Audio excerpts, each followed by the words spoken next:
Hi everyone, it's Linda and Michelle. Hello. Happy Friday. It was movie day for us, Yes, just it for one was. movie Yeah, this we're time just though. doing one. The movie we saw today was On Swift Horses. On Swift Horses. Didn't know what the heck this was Well, going in. No, we didn't. We didn't know what it was going in, but it's a period film because it takes place in right after the Korean War or during the Korean War in the early 50s. Yeah, I thought it was the 1950s. 50s. Yeah, because it started out. There's two brothers, and they both served in Korea. One appeared to be discharged. The other one was still working there, but they had plans that what they were going to do with their life. The one wanted to get married, so the girl eventually became part of the threesome for a short time. But they all seemed to have different expectations and goals as the movie progressed. What the one brother wanted really wasn't what his wife wanted.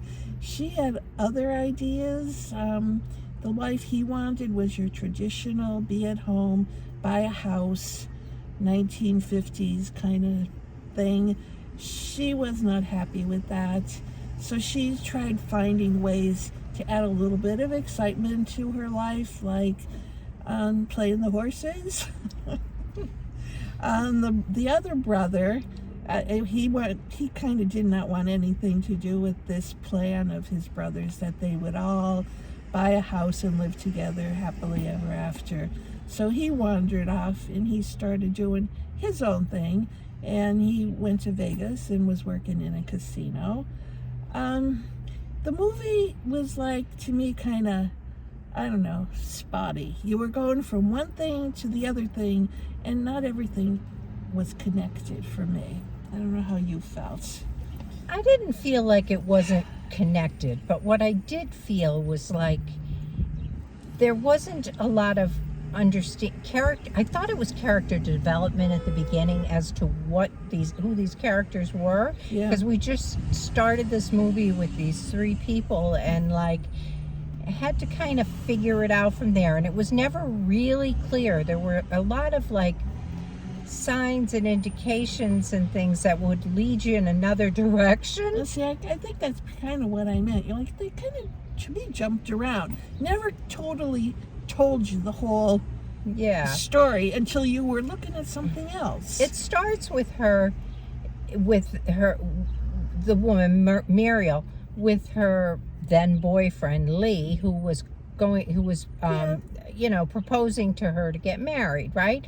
But wanders up onto their property is the brother Julius, and I thought there was some sparks between Muriel and Julius, like almost like as though we were going to go in the direction that she was going to end up with Julius, okay? But then we find out a little further down the road that Julius is indeed gay, and even a little further down the road, there's some signs that maybe Muriel is as well. And poor Lee is kind of out there, like, he wants what he wants. Yeah, he wants his house in the country, or his house in the suburbs, build a brand new house and like where they line up all the picket fences, and she. I think what I saw too, what you thought might have been a spark with the brother, I think what they found out that they were very much alike. They were two people that did not want what the brother wanted. They wanted other things from life. But that wasn't clear until the end. No, it wasn't. Well, I wasn't sure either when I saw that, but kind of cleared up kind of quick when he went to Vegas and decided to. And then he goes to Vegas, and he's kind of like a hustler, I guess. First of all, he's prostituting himself out a little bit, and then he goes into the casino and he's trying to hide some cards under the table, playing blackjack. But then he decides to go to the casino managers and ask for a job, and he's like surveillance up in the roof looking down through the windows, because this is the 50s and the casinos aren't what no casinos cameras are yeah, today. They didn't have the cameras. No, so he was surveilling through like holes in the floor, mirrors, and he met a guy there who they hooked up, and he really loved that guy, but that didn't work out for a lot of different reasons. But the guy he met wanted him to try to, like, I don't know, cheat the gambling tables with together him. they thought I think he thought that they could scam Yeah. the casino if one of them was on the floor playing and the other was watching and didn't report what the one on the floor was doing illegally, and they were going to try to get a lot of money that way. Yeah, and Didn't so work out. that relationship, I don't know, Yeah. that didn't work. But you know, it kind of took some twists and turns toward the end. And then Muriel met a woman who was selling olives, who she thought was selling olives, and she met another woman at the racetrack. Oh, and Muriel.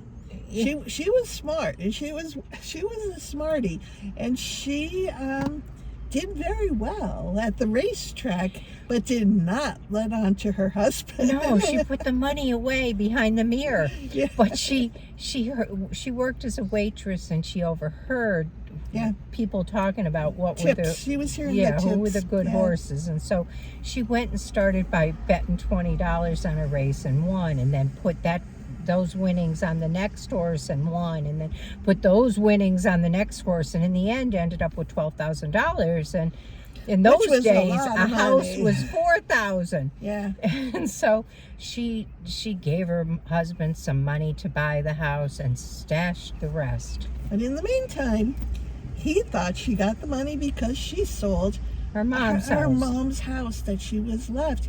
And the whole while, she did not want to sell that house. That was her mother's house. Yeah. She did not want. But it was never really pressuring her, clear. yeah, he was kind of pressuring her to do it.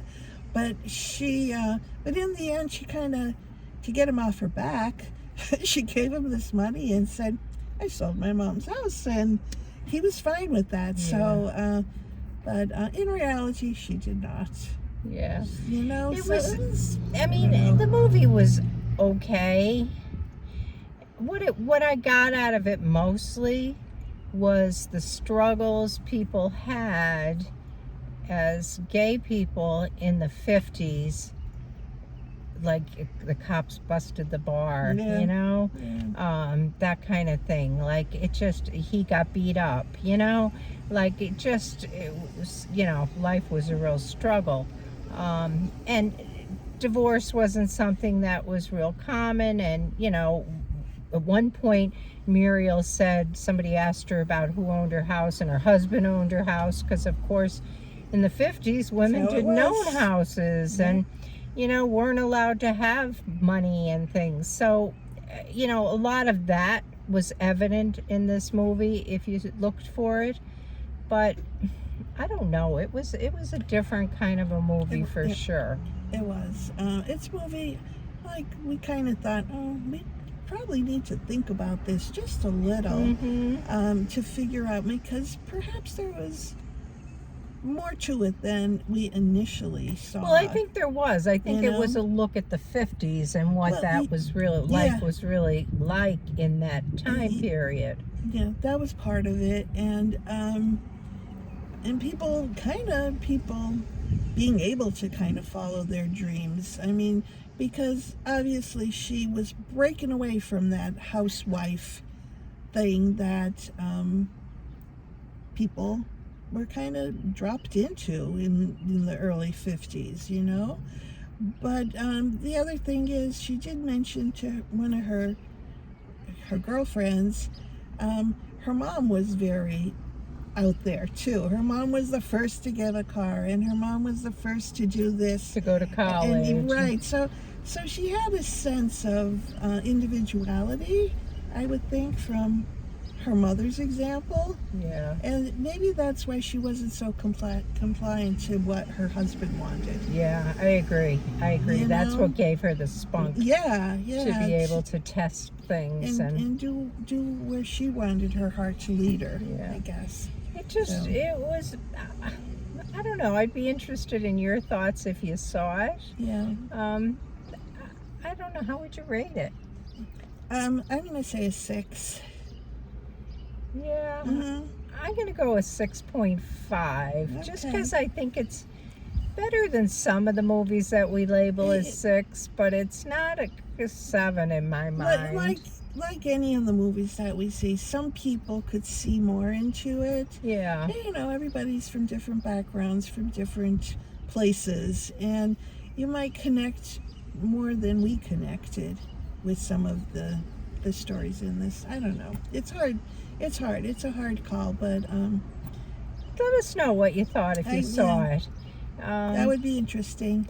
Yeah, I would appreciate that. And as always, if you haven't subscribed, we would love to have you as a subscriber. And we'll catch you in the next one, which will be tomorrow. Yeah, we'll See see you you then. Bye. Bye.